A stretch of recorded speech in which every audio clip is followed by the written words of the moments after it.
race for the White House in its final days, former President Trump and Vice President Harris are pushing to turn out voters. I'm Bradley Blackburn with the battleground fight and the surprise stop at SNL.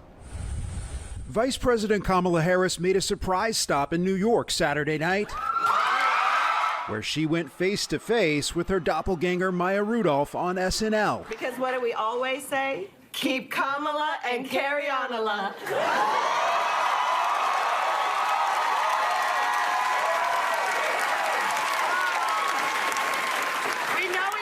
So well, we even finish each other's belief in the promise of America. And live from New York, Harris campaigned in Georgia and North Carolina Saturday, part of a push through swing states in these final days. I'm telling you, the future of our nation is bright.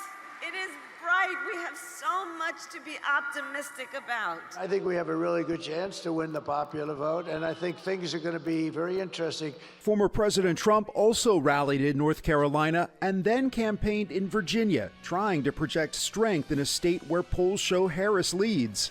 Let's make a prediction. This will happen on Tuesday, I think, right? This will happen on Tuesday. But the swing states will likely decide who wins the White House on Tuesday. Polls show it's a tight race. One thing many do agree on, almost 70% of voters say they're very stressed about the presidential race. This is your opportunity to get out and cast what you believe in and what you stand for. The decision in the hands of voters with just 2 days to go. Bradley Blackburn, CBS News, New York.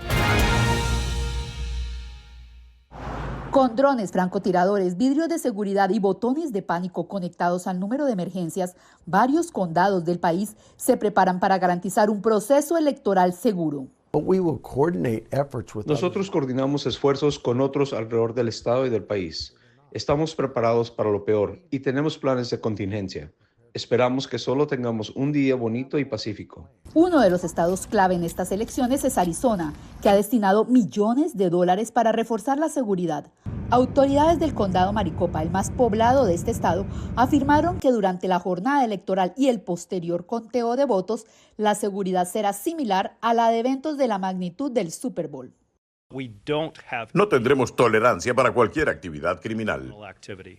Mientras se contaban los votos en las presidenciales pasadas, grupos de manifestantes, algunos de ellos armados, se presentaron afuera del Departamento de Elecciones del Condado Maricopa para protestar. Es por eso que este martes triplicarán el número de oficiales destinados a la seguridad. Nosotros estamos hipervigilantes y tenemos reuniones de seguridad coordinadas con el secretario de Estado y el Departamento de Seguridad Interna de Arizona.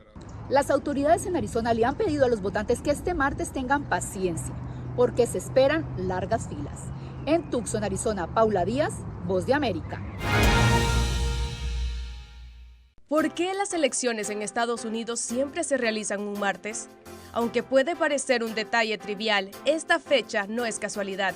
Tiene raíces históricas y legales. El origen de la selección de los martes se encuentra en un Estados Unidos agrario del siglo XIX. En esa época, la mayoría de la población vivía en áreas rurales y viajar era un desafío considerable, por lo que se quiso facilitar la participación de los ciudadanos, eligiendo un día que permitiera viajar antes de la elección y no interfiriera con días religiosos. Sábado para los judíos y domingo para los católicos. Los martes eran ideales para los votantes porque permitían viajar los lunes después de la jornada laboral y ejercer su voto el martes. Además, el martes es un día laborable, pero no clave para la mayoría de los negocios, lo que brindaba a las personas tiempo libre para votar. En 1845, el Congreso de Estados Unidos formalizó la elección del primer martes de noviembre para las votaciones, a través de la Ley de Elecciones. Esta elección no era aleatoria, sino que se alineaba con las condiciones climáticas del país en noviembre, evitando temperaturas extremadamente frías que pudieran dificultar el viaje a los centros de votación.